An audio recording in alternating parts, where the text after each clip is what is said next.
This is a picture that I took in a maternity ward in India not too long ago. You can see the beds here. These are sacks of rice. People have brought goods to be able to trade for the services of having delivery of their children. In India, about 75% of births still occur at home or attended only by a midwife. It's rare to bring them to the hospital. And one of the reasons why is because these hospitals are not yet equipped to the level that we would expect here in Canada, certainly, or anywhere that I've ever lived. We can't seem to crack the problem of making progress fast enough. What I did as I was preparing for today was I looked online for current estimates of how much the world spends on health. Now, this is an estimate that comes from the World Trade Organization, and it's actually 6 years old. It's what's on the website right now. I put the link here for you, but it's actually a 10-year-old estimate. It's $6.5 trillion here.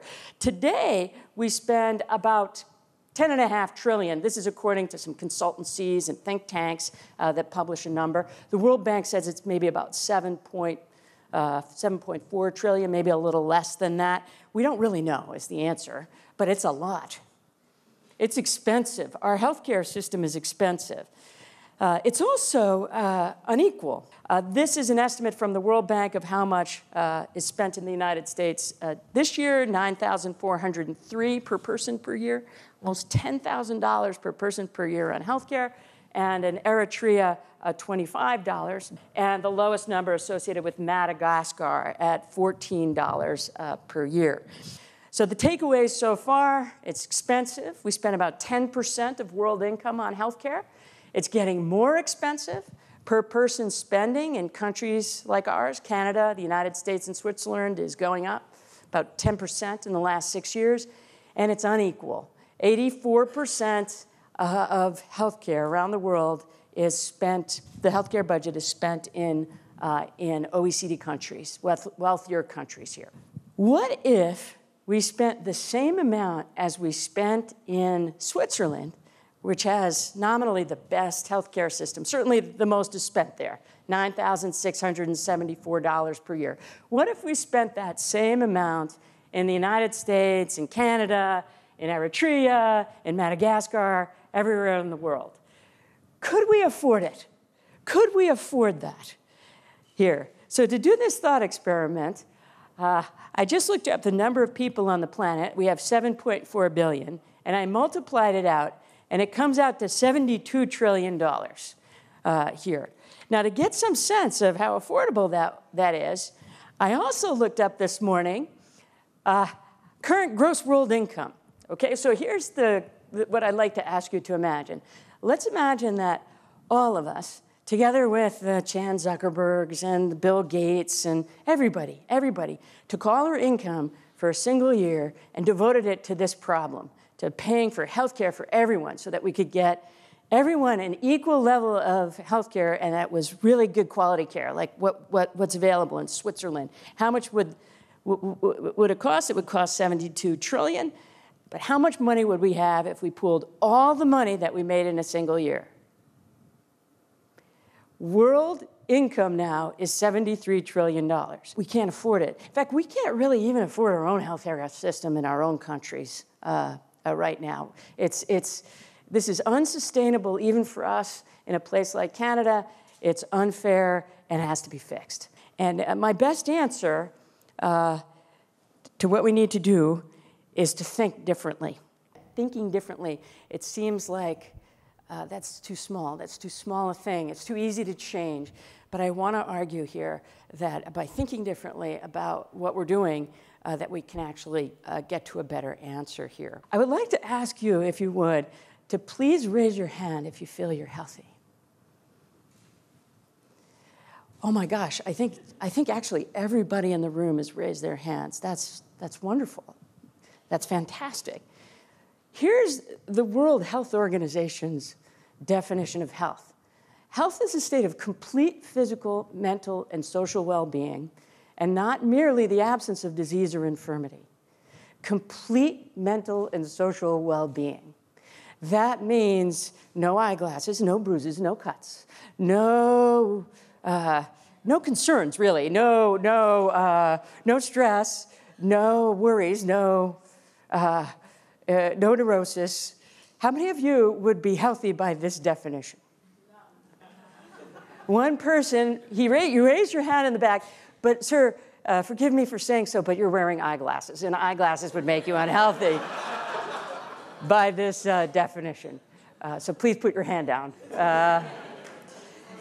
This is what we're trying to achieve, I think, at least through our health. As we rush into this is where we go. What can we preserve from this definition? This definition is not a very good definition. It's not very useful. It's the definition that the World Health Organization adopted in 1948. But there are elements to this that I want to ask you to keep in mind as we go forward. Well-being is important. The absence of disease is important. But we need to do better. We need to understand better what we're trying to achieve. Here's an alternative definition that was developed by my friend Alex with a series of co-authors. And by the way, it came from Wikipedia, so it has to be right. It says, health is the ability of individuals or communities to adapt and self-manage. So this idea that you have control over what's happening to you. It's the ability to adapt and self-manage when facing physical, mental, or social challenges.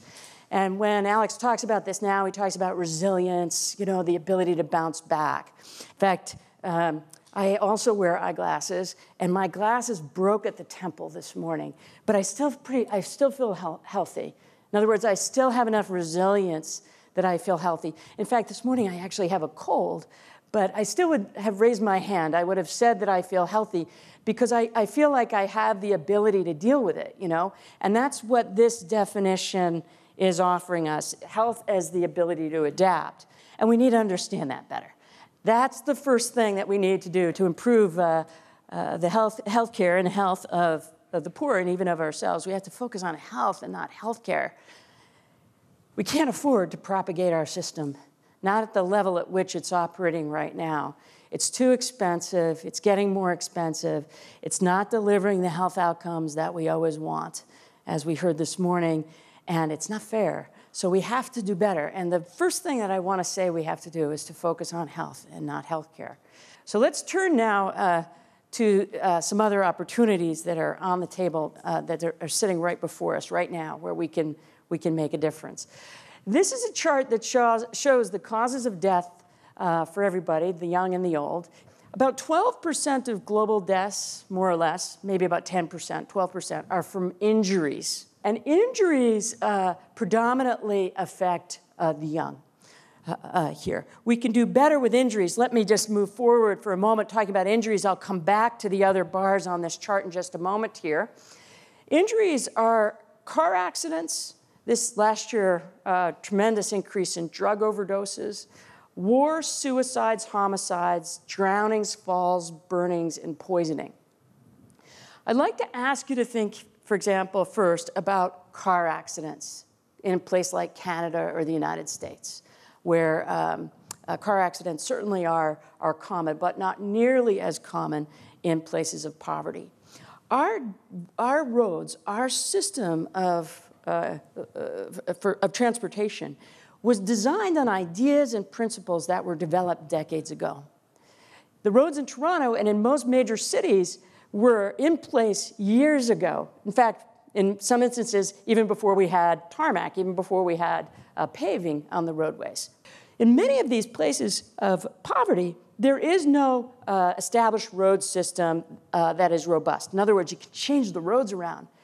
Why can't we do better than what we have here in a place like Toronto, Greater Toronto, in designing a road system that will be safer, that will lead to fewer car accidents? We know we can do better with 2016 technology and design than was available 50, 60, 70 years ago when many of the roads that we traveled this morning to get here were designed. Let's do better than the system that we have now, not try to export the system that we have now that is too expensive and that we can't afford. In other words, we can both improve the quality of outcomes, improve health, and reduce our costs at the same time by doing better. I would argue about suicides and homicides. I'm involved right now in a large project on firearm control, what we can do to better understand how firearm misuse could be prevented by coming up with a better approach. There's a lot we could do with artificial intelligence, machine learning, with big data, with the tools that are available to us today to try to analyze where pockets of risk are and to intervene where patients are most vulnerable to prevent injuries. So this gets me to my second recommendation for what we can do to dramatically improve health in places of poverty and then benefit from that here, to design new systems to prevent injuries. So the bottom set of bars here represent communicable, maternal, perinatal, and nutritional conditions here. And these primarily afflict the young, under 45 years of age. 63% of deaths from these conditions are among the young, only 11% among the old. Let me show you what this means in English. On the right-hand side, communicable, maternal, perinatal, and nutritional conditions, malaria, tuberculosis, HIV, and other infections. Infections lead the list here. Communicable diseases means that they're transmitted person to person. A lot of conditions around childbirth, both for the mother and for the child, and nutritional deficiencies. Food systems are inadequate here. That's what's in this column. About 40% of global deaths, a little less, 38, 40% is the estimate, come from these conditions. These are entirely preventable.